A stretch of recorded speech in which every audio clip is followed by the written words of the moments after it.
کی خوشی مناتے مناتے یا غیروں کی خوشی مناتے مناتے آپ کا انتقال ہو جاتا ہے تو آپ اسلام کی حالت میں نہیں مرے ہیں، آپ اسلام سے ہٹ کر کے آپ کی موت ہوئی ہے۔ اور جس کی ایمان سے اور اسلام سے ہٹ کر کے موت ہوئی ہو، قرآن اس کو کہتا ہے ان الذين كفروا وماتوا وهم كفار فلن يقبل من احدهم ملء الارض ذهبا ولو افتدى به، کہ اگر کوئی انسان اس دنیا کے اندر کفر کی حالت میں اپنی زندگی گزار کر کے گیا اور عالم آخرت کے اندر جب وہ پہنچا، وہ اپنے کفر کے فدیے میں زمین اور آسمان کی اس خلے کو پر کر کے سونا اور چاندی سے اللہ کے سامنے پیش کرے کہ اللہ میں دنیا سے کفر کر کے آیا ہوں، میں اس کفر کا فدیہ تیرے لیے تیرے سامنے پیش کر رہا ہوں، اس کو قبول فرما۔ تو قرآن کریم اعلان کرتا ہے فَلَن يُقْبَلَ مِنْ أَحَدِهِمْ مِلْءُ الْأَرْضِ ذَهَبًا وَلَوِ افْتَدَىٰ بِهِ، وہ زمین اور آسمان کے خلے کو پر کیا ہوا سونا چاندی واپس کر دیا جائے گا۔ یہ اوقات ہے اس زمین کے اندر کفر کی حالت میں مرنے کی۔ آپ حضرات نے سنا اور سن کر کے صرف اس کان سے نکال دیا، اس کان سے سنا، اس کان سے نکال دیا، جو آج کل مسلمانوں کی ایک عام حالت ہو چکی ہے۔ کوئی عالم بتاتا ہے بتاتا رہے، کوئی عالم سمجھاتا ہے سمجھاتا رہے، ان کا کہنے کا کام ہے ہمیں اپنے راستے چلنا ہے، جیسے وہ بتائیں ہمیں تو گزارنا ہے۔ بھائی زندگی تو گزر ہی جائے گی۔ ابھی بتایا دو راستے ہیں، ایک تو اچھی طریقے سے، ایک برے طریقے سے۔ عالم برا طریقہ آپ کو ہرگز نہیں بتائے گا۔ آپ کی مسجد کا امام یا کسی دوسری مسجد کا امام ہو، آپ کو غلط راستہ نہیں بتائے گا، بلکہ اچھائی کا حکم دے گا اور برائی سے روکے گا۔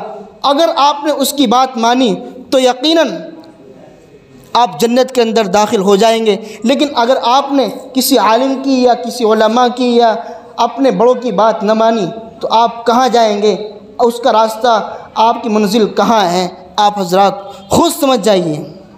بلکہ حدیث پاک کے اندر آتا ہے اگر کوئی گناہگار آدمی جو ایک پل ہے، پل صراط، اس کے اوپر سے گزرے گا، جس نے اس دنیا کے اندر رہ کر کے اپنے بڑوں کی، علماء کی باتوں کو مانا ہوگا، تو وہ اس پل صراط سے بالکل بجلی کی رفتار کی طرح گزر جائے گا۔ جس طرح سے بجلی کے اندر، تار کے اندر بجلی آتی ہے اور کتنی رفتار سے آتی ہے، آپ اندازہ لگا سکتے ہیں۔ اگر اس دنیا کے اندر رہ کر کے شریعت کے مطابق اپنی زندگی کو گزارا ہوگا، علماء کے بتائے ہوئے طریقے کے مطابق اپنی زندگی کو گزارا ہوگا، تو وہ پل صراط سے اس طرح سے گزر جائے گا۔ لیکن جس نے اس راستے سے اپنے کو ہٹا کر کے زندگی گزاری ہوگی تو وہ گرے گا اٹھے گا، گرے گا اٹھے گا۔